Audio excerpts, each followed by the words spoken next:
很多人过了50岁以后，都相信只要多喝水、多运动就能长寿，这个观念听起来没错，对不对？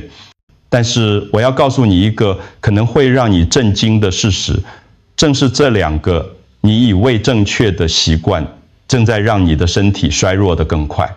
我从事中西医结合临床工作已经超过40年了，在台北的诊所里，我看过太多这样的案例。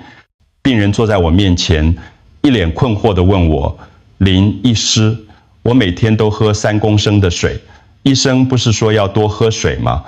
我每天早上跑步1小时，朋友都说我很自律，为什么我还是觉得越来越累，晚上睡不好，白天没精神？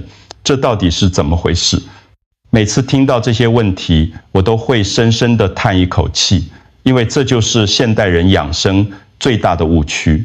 中医养生讲究什么？讲究的是中庸之道，凡事适度才是金科玉律。这不是我说的，这是几千年来老祖宗累积下来的智慧。你想想看，一棵树如果浇太多水，根会烂掉；如果给它太强烈的阳光，叶子会枯萎。人的身体也是一样的道理，运动过度会造成什么？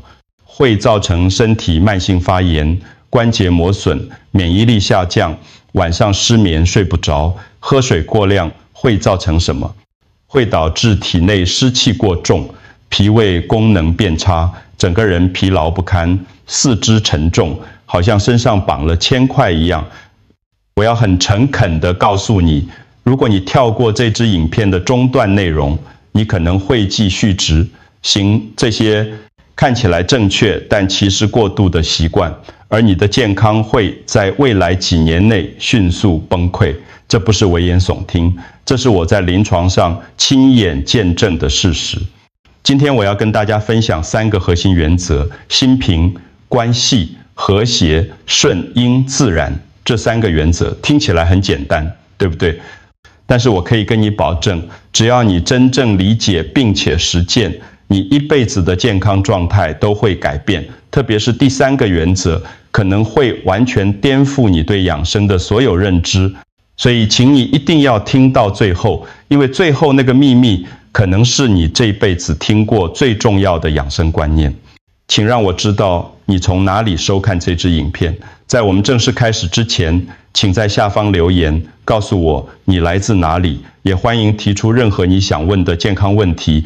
别忘了订阅我们的频道并开启小铃铛，这样你才能收到我们最新最实用的健康建议。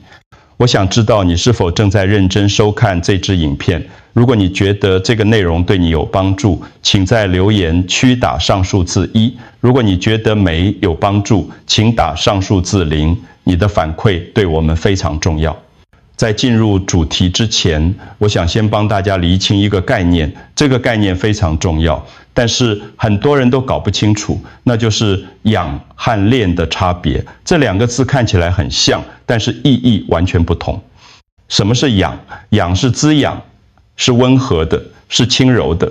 它的目的是帮助你的气血流通，让你的身体得到修复和再生。什么是练？练是锻炼，是对抗，是消耗。它的目的是突破极限，让你的肌肉变强壮，但同时也会消耗你的能量。年轻人可以练，因为他们的身体正在成长，气血充足，恢复能力强。但是当你过了50岁，你的身体开始走下坡，这时候你需要的不是练，而是养。这就好比一部用了几十年的车子，你需要的是定期保养、换机油、检查零件，而不是拿去赛车场上飙车。我每天早上都会到大安森林公园散步，这已经是我几十年来的习惯了。每次到那里，我都会看到很多年长者在那里运动。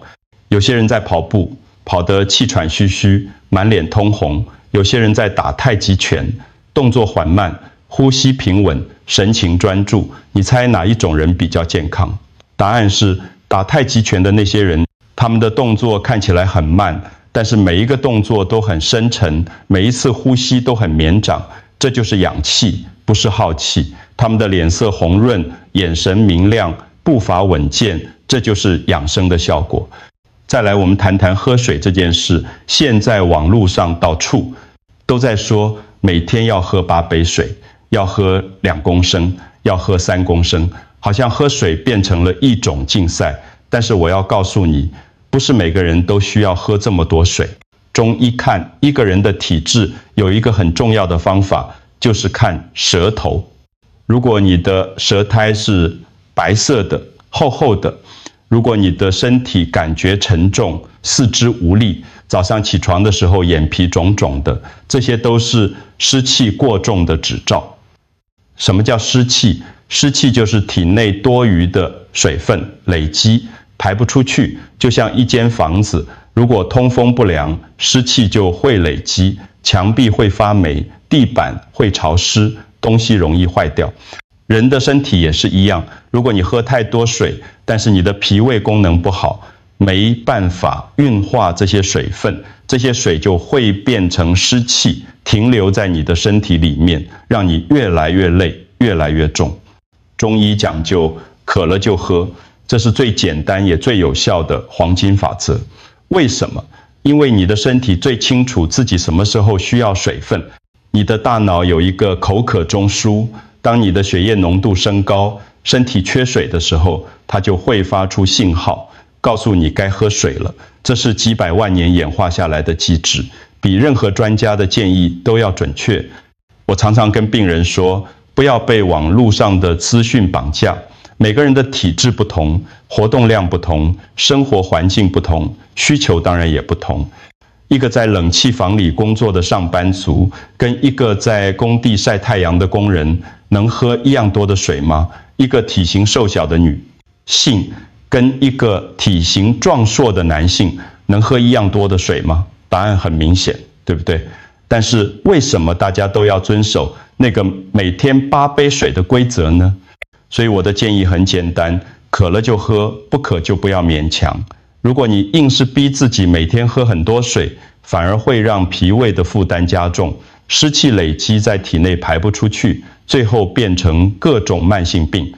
要真正健康，不是只从外在改变，而是要从内在开始，调理从心和气开始。这就是我接下来要跟你分享的3个核心原则。现在我想跟大家分享一个真实的故事，这个故事可能会让你重新思考什么是真正的健康。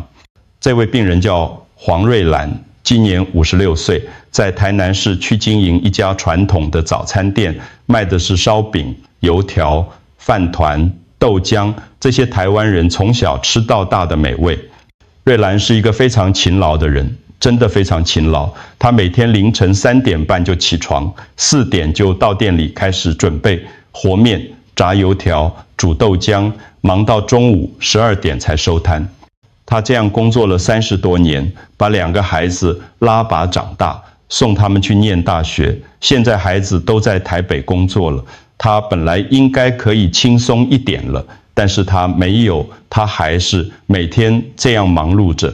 大概是2年前吧，他的女儿从台北回来看他，看到妈妈好像老了很多，脸上多了很多皱纹，动作也变慢了，就很担心。女儿在台北工作，接触到很多养生资讯，就跟妈妈说，妈，你要运动，运动可以延缓老化，可以预防失智，还帮她下载了一个健身 APP， 里面有各种运动课程。瑞兰想说女儿是为了她好，就开始每天晚上跟着 APP 做高强度间歇训练，什么深蹲、跳跃、伏地挺身，做得满头大汗。他还在网络上看到很多文章，说要多喝水，说喝水可以排毒，可以让皮肤变好。于是他就买了一个3公升的大水壶，逼自己每天一定要喝完。刚开始的时候，他觉得自己很厉害，很有毅力，每天准时运动、喝水，好像在做一件很了不起的事情。但是3个月过后，问题开始出现了。他开始失眠，晚上躺在床上翻来覆去睡不着，好不容易睡着了，半夜又会醒来，醒来之后就再也睡不着了。他的脸开始浮肿，特别是早上起床的时候，眼睛肿得像核桃一样，他的肩膀开始酸痛，痛到晚上睡觉都会被痛醒。最严重的是，他的血压开始不稳定，有时候量起来很高，有时候又很低，让他非常担心。到了第6个月，他真的受不了了，就跟女儿说要来台北看医生。女儿帮他挂了我的门诊。那天他来的时候，我一看到他就知道问题出在哪里了。他整个人看起来非常疲惫，脸色苍白中带住一点浮肿，走路的步伐很沉重，说话的声音也很虚弱。我帮他把脉发现，他的脉象很细很弱，而且带点弦脉，这是气血不足又肝气郁结的表现。我看了他的舌头，舌苔白厚，舌体胖大，边缘还有齿痕，这是典型的脾虚湿盛。我问他最近的生活作息，他就把运动和喝水的事情告诉我了。听完之后，我轻轻地拍了拍他的手，很温和地跟他说：瑞兰啊，你不是因为缺乏运动而生病，你是因为不知道该在什么时候停下来。你每天凌晨3点半就起床工作，工作到中午，身体已经很累了，晚上还要做那么激烈的运动，你的身体怎么受得了？而且你每天喝3公升的水，但是你的脾胃根本没办法运化这么多水分，这些水就变成湿气，困在你的身体里面，让你越来越重，越来越累。我告诉他，我要帮他调整生活方式。首先，不要再做那些高强度的运动了，改成快走就好。每天晚上吃完饭，到附近的公园快走30分钟，呼吸新鲜空气，让身体微微出汗就可以了。如果有时间，早上可以学打太极拳，动作慢，呼吸深，这才是适合他的运动。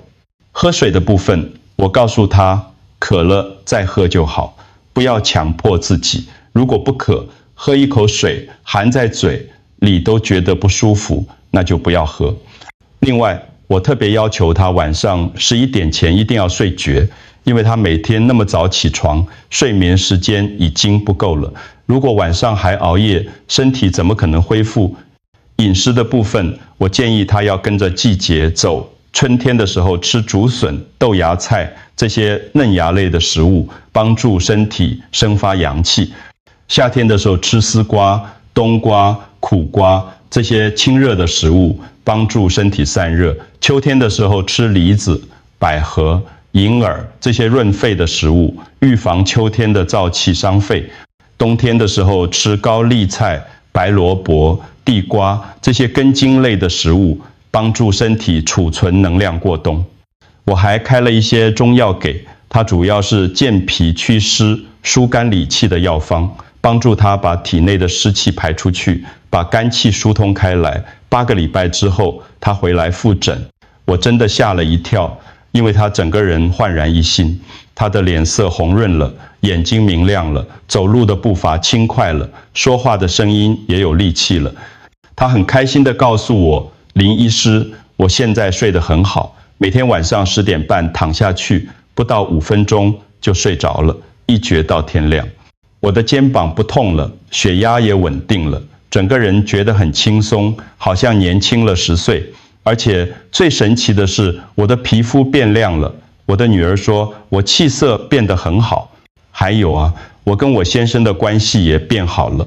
以前我每天都很累，回到家就只想躺着，都不想跟他说话。现在我精神好了，我们会一起去公园散步，聊聊天，感觉家里的气氛都变得更温馨了。听到他这样说，我真的很欣慰。这个故事告诉我们什么？告诉我们，健康不在于你走了多少步，喝了多少水，而在于你的身心灵和大自然之间是否平衡。如果你相信心安就是最好的补药，请在下方留言打上心安这2个字，让我知道你理解了这个道理。现在让我们来谈谈第一个核心原则，心平气和。中医有一句古话说，怒伤肝，喜伤心，思伤脾，悲伤肺，恐伤肾。这句话是什么意思呢？意思是说，每一种强烈的情绪都会伤害一个特定的脏器，生气会伤肝，过度的喜悦会伤心，想太多会伤脾，悲伤会伤肺，恐惧会伤肾。很多人不知道，情绪对健康的影响远远超过饮食和运动。你可以吃得很健康，运动得很勤劳，但是如果你每天都在生气、焦虑、担心，那你的身体还是会生病。为什么？因为情绪会直接影响你的气血运行。你生气的时候，气会往上冲，脸会发红，头会痛，血压会升高。你悲伤的时候，气会消散，整个人会变得很虚弱，没力气。你焦虑的时候，气会打结，胸口会闷，喉咙会有异物感，睡不好觉。所以养生的第一步，不是去买什么昂贵的保健品，而是学会管理自己的情绪，学会让自己的心平静下来。但是说起来容易，做起来难，对不对？特别是在现代社会，每个人都有压力，都有烦恼，要怎么保持心平气和呢？我教病人一个很简单但很有效的技巧，叫做转念法。什么是转念法？就是当你遇到不好的事情时，试着换一个角度去思考。举个例子，假设你今天早上要去上班，结果在捷运站的时候，眼睁睁看着列车从你面前开走，你错过了那班车，这时候你会怎么反应？大部分人会开始生气、焦躁，心里想着完蛋了，要迟到了，老板会骂我，然后整个早上的心情都被毁了。但是如果你用转念法，你会怎么想？你可以这样想，还好我错过了这一班车，说不定下一班车不会那么挤，我可以找到位置坐。或者说不定那班车会出问题，我反而躲过了。然后深呼吸，用4秒吸气、7秒憋气、8秒吐气的方式，让自己冷静下来。把这个小意外当作是让你停下来休息的机会，而不是一场灾难。这听起来好像有点阿 Q 精神，对不对？但是我要告诉你，这个技巧真的非常有用，因为很多时候事情本身没有那么糟糕，是我们的想法让它变得很糟糕。同样一件事情，不同的人会有不同的反应，产生不同的结果。有的人遇到挫折就一蹶不振，有的人遇到挫折反而越挫越勇，差别就在于他们看待事情的角度不同。我常用一个比喻来形容情绪和身体的关系，你的心就像一座湖，平静的时候清澈见底，可以看到湖底的沙石和游鱼。当风吹过来的时候，湖面会有涟漪，这是正常的，因为外界的环境会影响我们，这是无法避免的。但是你不需要自己去搅动整座湖，让湖水变得浑浊不清。很多人就是这样，明明只是一点小事，他们却不断地在心里反复咀嚼，不断地扩大，最后把自己搞得焦虑、忧郁、失眠。保持心境平静，气就能顺畅流通，气流通了，血就能跟着流动，气血都通畅了，疾病自然就不会产生。这不是迷信，这是中医几千年来累积的智慧。现代医学也证实了，长期的情绪压力会导致很多慢性病，包括高血压、糖尿病、心脏病，甚至是癌症。所以如果你想要健康，第一件要做的事情就是学会让自己的心平静下来。接下来我们来谈第二个核心原则，关系和谐。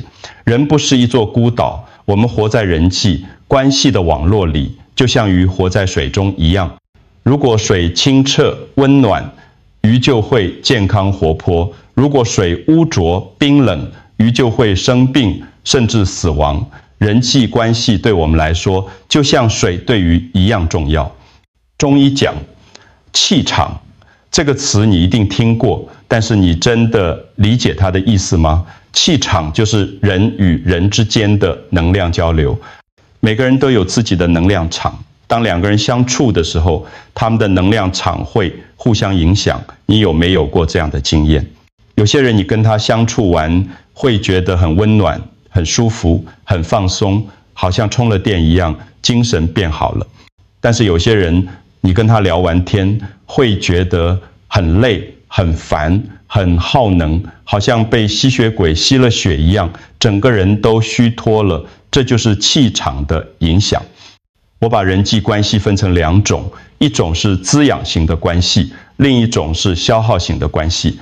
滋养型的关系就是那些跟你在一起会让你感到愉快、被支持、被理解的人，他们可能是你的家人、你的好朋友、你的伴侣，或者是你的导师。跟他们在一起，你可以做真实的自己，不需要伪装，不需要防备。你们可以分享彼此的喜怒哀乐，互相扶持，互相鼓励。这样的关系会滋养你的身心灵，让你变得更健康、更快乐。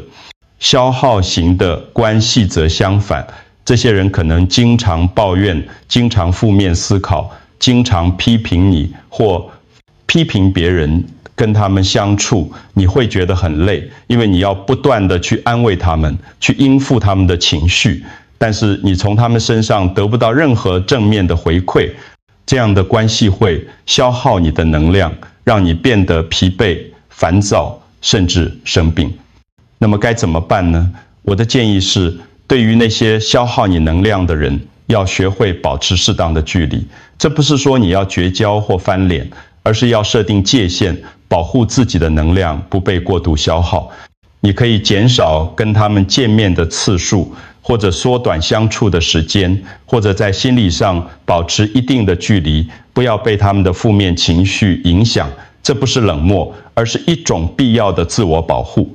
相反地，你应该把时间和精力投注在那些真正滋养你的关系上，特别是家人和知心好友。这些关系是你人生中最宝贵的资产，是你长期的良药。我常常跟病人说，一个温暖的家就是世界上最好的诊所。当家里的气氛和谐，每个成员都能得到爱和支持，疾病自然就会远离。我见过很多病人，他们的病其实不是身体的问题，而是心理和人际关系的问题。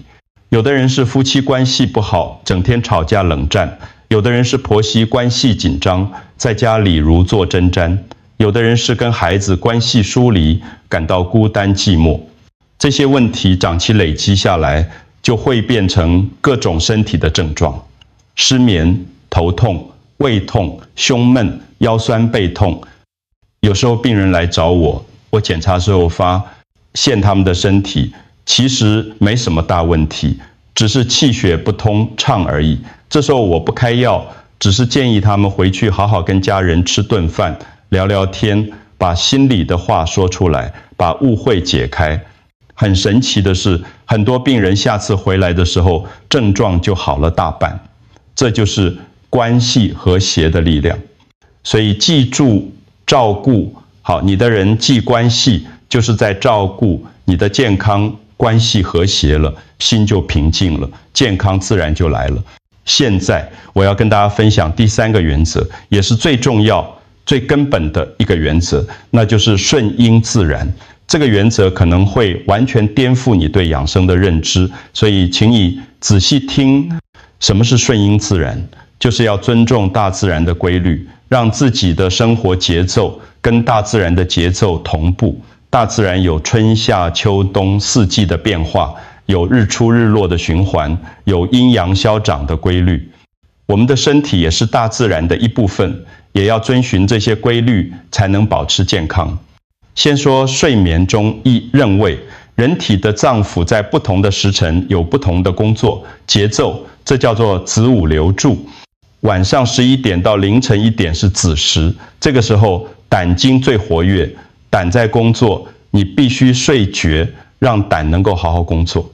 凌晨1点到3点是丑时，这个时候肝经最活跃，肝在排毒。如果你还醒着，肝脏就没办法好好排毒，毒素就会累积在体内，久而久之就会生病。我常常跟病人说，早睡1小时，多活10年，这不是夸张，这是真实的道理。现代人最大的问题就是熬夜，有的人是工作太忙，被迫熬夜；有的人是沉迷于手机、电视，舍不得睡；有的人是失眠，想睡睡不着。不管是什么原因，长期熬夜对身体的伤害非常大，会导致免疫力下降、内分泌失调、记忆力衰退、情绪不稳定，甚至会增加癌症的风险。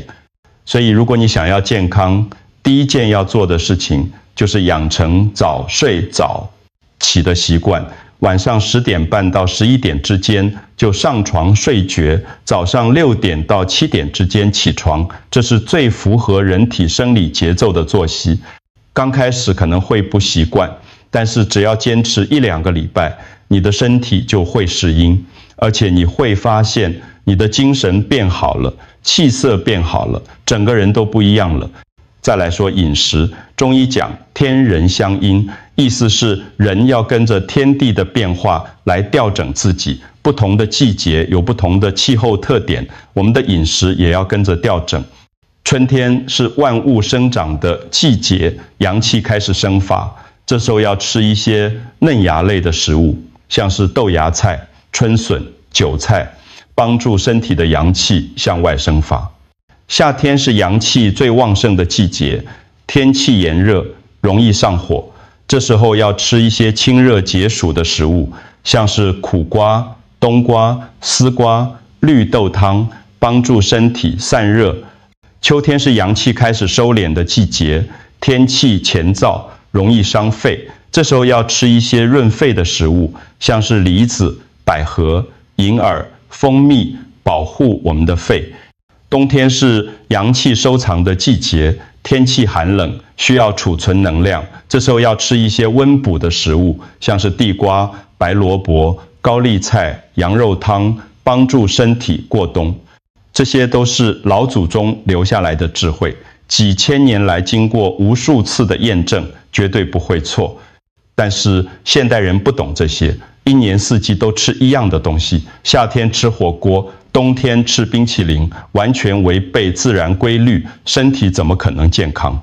我想特别提下台湾的饮食文化，因为台湾真的有很多很好的养生食物，比如说早上去永和的传统市场买一碗热腾腾的清粥，配上酱菜、豆腐乳、肉松，再来一颗卤蛋，这就是最好的早餐，远比喝一杯冰咖啡、吃一个甜面包来的养生。